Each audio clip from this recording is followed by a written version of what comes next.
안녕하세요. 오늘은 25학년도 6월 모의평가 4번에서 7번 문제 과두제에 대해서 한번 살펴보도록 하겠습니다. 이 글은 총 6개의 문단으로 되어 있긴 한데 외울 만한 요소가 조금 뻔하다고 볼 수가 있겠습니다. 그래서 25년도에 뭐 3가지 지문 중에서는 가장 평이한 지문 정도로 내용 정도만 알아두셔도 충분하지 않을까라고 생각합니다. 오히려 플라스틱 문제나 아니면은 정권 긍정 요런 논리학과 관련된 문제들이 훨씬 어렵기 때문에 그쪽이 좀 더 집중적으로 봐야 되고, 여기는 내용 중심으로만 봐주시면 충분할 것으로 생각이 됩니다. 1문단부터 한번 빠르게 볼게요. 정당과 같은 정치 조직이 민주적 방식과 절차로 움직여야 하는 것은 당연하다. 그런데 민주적 절차로 움직여야 되는 건 당연하답니다. 그런데 민주적 운영체제를 갖추었으면서도 운영체제는 민주적이야. 근데 실제로는 소수에게 권력이 집중되어 있는 경우도 적지 않다. 그런 걸 우리가 과두제라고 하는구나. 과두제의 개념을 얘기하고 있네요. 이는 정치에서뿐만 아니라 경영에서도 굉장히 많이 나타난다. 그래서 현대사회는 민주사회이기 때문에 민주가 중요한데 형식적 체제로는 민주적이래. 근데 실제는 민주가 아닌 거죠. 권력이 집중되어 있는 형태. 그걸 과두제라고 한다. 모든 주주가 경영진을 이루어 상호 협력 관계를 기반으로 기업을 운영하며 의사결정권도 균등하게 행사하는 경우에 이를 공동체적 경영이라고 부르기도 하는데, 이런 기업에서 경영진은 모두 업무와 관련해서 전문성을 가지고 경영 수익에 관련된 중요한 사항은 주주들이 공동으로 결정해야 됩니다. 하지만 기업의 규모가 성장하고 사업이 다양해지고 소수의 의사결정에 따른 수직적 경영으로 효율성을 지향하는 과두제적 경영으로 나가는 일도 있다. 그래서 이런 것들을 우리가 기본적으로 알아두셔야 돼. 공동체적 경영의 특징에 대해서 4가지로 설명하고 있죠. 그래서 여기서는 일반적인 특징이고 이게 한계가 되겠지. 그래서 이 한계를 보통 극복하는 게 뒤에 이런 내용들로 연결이 되겠죠. 그래서 과두제적 경영으로 나아가는 경우가 있다. 그래서 공동체적 경영인데 이걸 과두제로 연결한 거야. 왜? 과두제는 민주적 운영체제지만 실제로는 권력이 소수에게 집중된. 그래서 공동체적 경영하면 전체가 경영을 해야 되잖아. 근데 과두제적 경영이라고 하면 민주적인 운영체제는 가지고 있는 공동체적 경영인데 문제는 뭐야? 실제로는 권력이 소수만 가지고 있는. 왜? 그래야지만 어떻게 되겠어? 수직으로 효율성 있게 어떻게 되겠어? 의사결정이 이루어질 수 있겠지. 위에서 찍어 누르면 그대로 하게 되는. 왜냐면 다양하다 했잖아. 사업이 다양해지면 뭐 사공이 많아지면 배가 산으로 간다고 하죠. 그런 것처럼 문제가 생길 수 있으니까 소수가 결정하는 그런 과두제적 경영을 하는 데가 많다라는 얘기가 되겠네. 이 과두제적 경영에 대해서 한번 봅시다. 소수의 경영자로 이루어진 경영진이 강한 결속력을 가지면서 실질적 권한과 정보를 독점, 결속력도 강하고 정보나 실질적 권한도 독점하고 있는 기업을 우리가 과두제적 경영이라 그래. 왜? 그게 경영의 효율성을 가질 수 있으므로. 왜? 의사결정을 쉽게 할 수 있잖아. 이런 체제는 전문성과 경험을 갖춘 경영진을 중심으로 안정적 경영권이 확보될 수 있다. 그쵸? 얘네들이 기본적으로 전문성과 경험이 있으니까 뭐 하겠어? 소수가 효율적인 의사소통을 가져갈 수도 있는 거고, 그들이 정보나 권한도 독점할 수 있는 거고. 왜? 그렇게 해야 이렇게 할 수 있다는 경험을 가진 사람들이자, 그리고 그들끼리 이 소수가 다 해먹어야 되지. 그러니까 그들이 강한 결속력을 가질 수밖에 없다. 그러니까 경영권이 안정적으로 확보가 되겠죠. 연결관계를 이해하셔야 돼. 기업 전략을 장기적으로 수립하고 이에 맞춰 과감하고 지속적인 투자를 할 수 있어서. 그치? 봐봐. 장기적이라는 게 가능하려면 생각해봐. 우리가 이렇게 얘기하면 별로 좋은 예는 아닌데 나라에 대해서 비판하는 것 같아서 전혀 그런 얘기는 아닙니다. 나라가 보통 대통령을 4년이나 5년에서 한 번씩 바꾸잖아요. 그러면 이게 무슨 문제냐면 A 대통령이었어. 근데 B로 바뀌었어. 그러면 B 때 나오는 정책들은 대부분 이때 결정된 게 많아. 왜? 이때 결정되고 회의를 거쳐서 시행이 되려고 하면 대통령이 바뀌는 거야. 그러니까 또 얼마 안 돼서 이때는 이거랑 다른 정책을 마련하고 또 다음 대통령에 그게 시행되고 이런 식이잖아. 그러니까 단기적으로 자주 이 경영진이 바뀌다 보면 이런 계획들이 어떻게 되겠어? 단기에 계속 경영진이 바뀔 때마다 바뀌어가는 문제가 생긴단 말이야.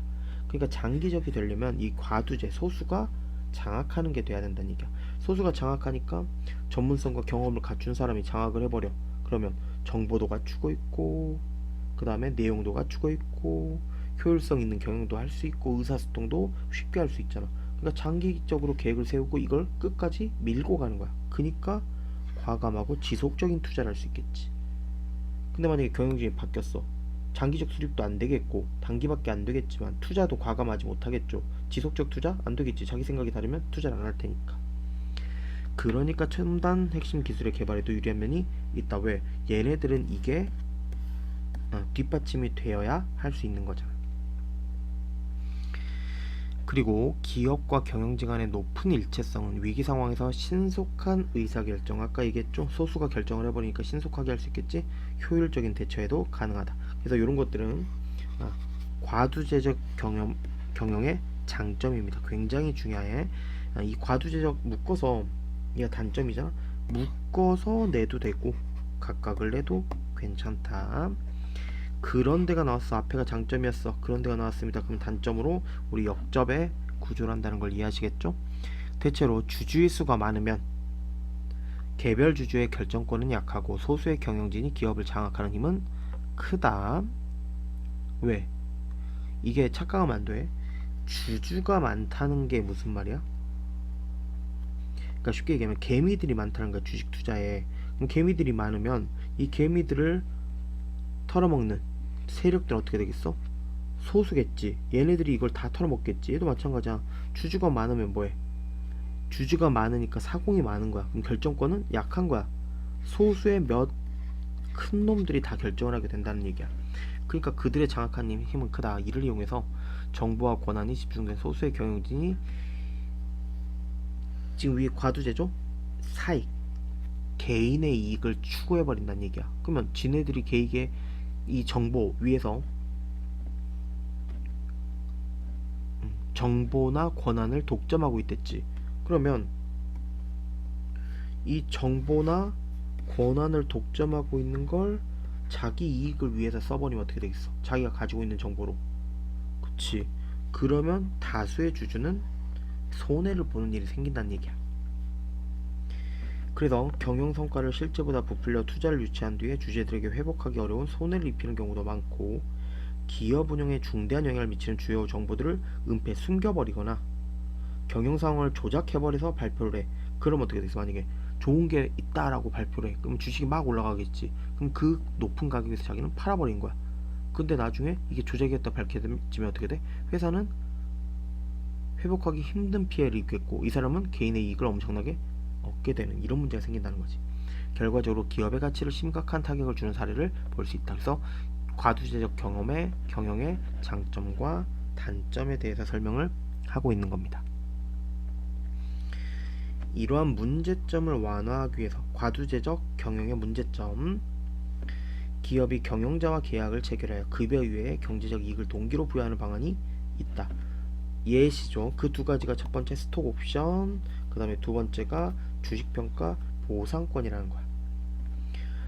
스톡 옵션의 권리를 경영자에게 부여하는 건 뭐냐면, 이걸 행사할지 말지는 자유이고 경영자는 매수 시점을 유리하게 선택할 수 있게 되고, 또 아직 우리나라에 도입되진 않았지만 기업의 주식 가치가 목표치 이상으로 올랐을 때 경영자가 그에 상응하는 보상을 받는 주식평가 보상권의 방식이 있다. 그래서 스톡 옵션으로 줄 수도 있고, 주식이 올랐을 때 그 평가 보상권으로 주는 방식이 있다는 거지. 그래서 위의 것들을 해결하기 위한 방안 두 가지에 대해서 설명을 하고 있네.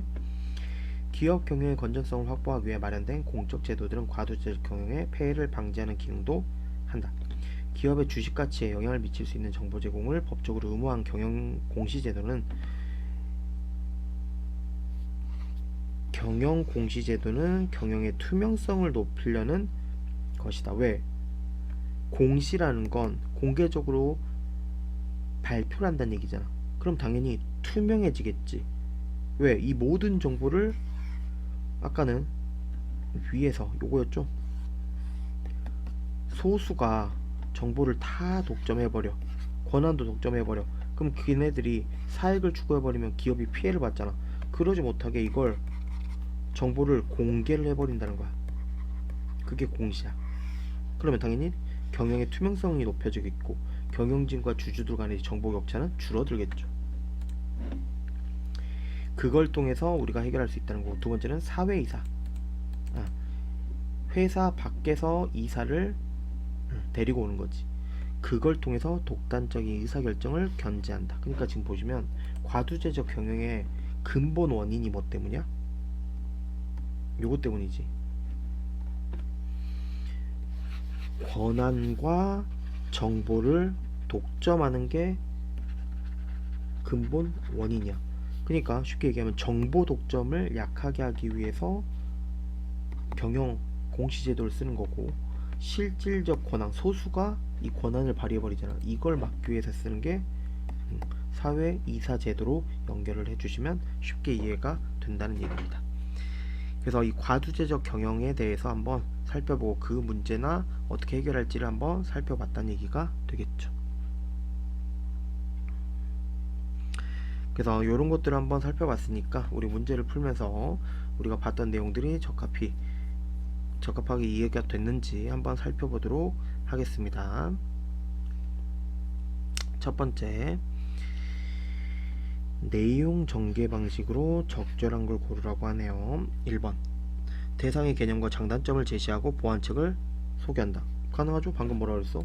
장점 얘기하고 장점, 그 다음에 그런데 하면서 단점 얘기하고 보완점 얘기가 됐네. 답은 너무 쉽게 나왔네요. 1번. 그 다음에 2번 문제. 이런 문제가 좋다는 얘기야. 이 과두제적 경영으로 장점, 단점, 문제 해결 요거까지 다 다룰 수가 있잖아. 1번, 소수의 경영진이 내린 의사결정이 수직적으로 집행되는 효율성을 추구한다. 가능하죠? 아까 이 문단 나왔었지. 심지어 수직적으로 집행되기 위해서 뭐가 정보나 권한을 독점하고 있는 게 문제가 있었죠. 두 번째, 강한 결속력을 가진 소수의 경영자로 경영진을 이루어 경영권 유지에 강점이 있다. 아까 방금 얘기를 했었지.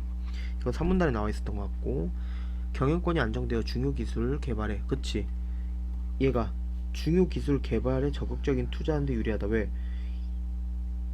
이 소수의 경영진이 뭐 해버린댔어? 장기로 계획을 세우고 여기에 투자를 어떻게 한댔어? 많이 하고 공격적으로 할 수 있댔지. 그러니까 이게 개발할 수 있다. 그러니까 3문단에서 나왔었네. 4문단, 경영진이 투자자의 유입을 유도하기 위해서 경영성과를 부풀릴 위험성이 있어. 이거 아까 단점에서 얘기했던 거죠. 5번, 경영진과 다수 주주 사이의 이해가 일치하는 경우에는 그렇지 않은 경우보다 기업 가치 훼손할 위험성이 아니지, 일치하지 않는 경우에 높아지겠죠. 그 다음, 적절하지 않은 것을 고르라고 했네요. 3번, 윗글 읽고 추론한 내용으로 적절하지 않은 것. 1번, 스톡옵션의 권리를 가진 경영자는 주식 가격이 미리 정해놓은 것보다 하락하더라도 손실을 입지 않을 수 있다. 그치? 왜냐면 이게 계약 시에 정한 가격으로 미래에 매수할 수 있도록 하는 거잖아. 그러니까 이 스톡 옵션이란 거 자체가 알아두셔야 돼. 예를 들어 보면 일정 수량의 주식이 있어. 이걸 정하는 건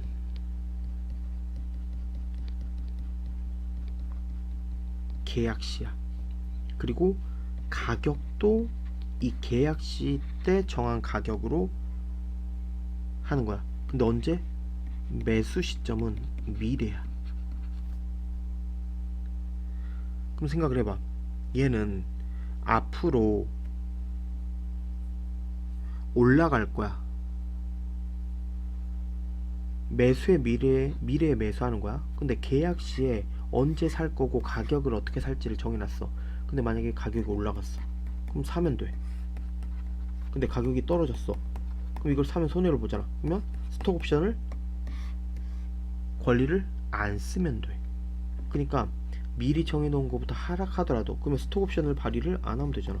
그러니까 손실 안 입을 수가 있다는 얘기가 되는 거지. 근데 그에 비해서 2번 볼까요? 스톡 옵션은 경영자의 성과 보상의 미래 주식 가치가 관련된다는 점에서 주식 평가 보상권과 차이가 있다. 그러니까 이거는 스톡 옵션과 주식 평가 보상권 이게 차이가 있다기보다 둘 다 모두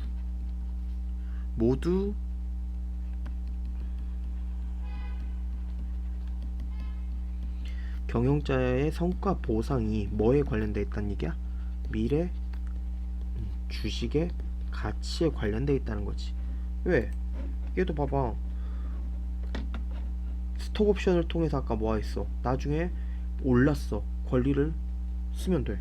떨어졌어. 권리를 안 쓰면 되잖아. 주식 평가 보상권도 뭐야? 목표치 이상 올라 버리면 그에 대해서 보상받는 거잖아. 주식 평가를. 그럼 둘 다 결국 뭐야? 경영자의 성과에 대해서 미래의 주식 가치로 보상을 해주는 거지. 스톡 옵션을 발휘하면 보상받는 거고, 그 다음에 보상권을 받아도 마찬가지로 보상을 받는 거겠지. 그래서 답은 2번. 3번 경영공시는 주주가 기업 경영 상황을 파악하여 기업 가치를 평가하는 데 유용한 제도가 될 수 있다. 요건 아까 4문단과 6문단에서 나왔었던 내용이고, 4번 사회이사 제도는 기업의 의사결정에 외부 인사를 참여, 그래서 사외, 회사 외의 이사라는 얘기야. 개방성을 높일 수 있는 제도. 그치, 개방성을 높일 수 있는 제도 플러스 누구? 독점을 막는 거지. 누구의? 아까 문제가 두 가지 있었죠. 실질적 권한이나 정보의 독점이었잖아. 정보를 독점하는 게 아까 뭐였어?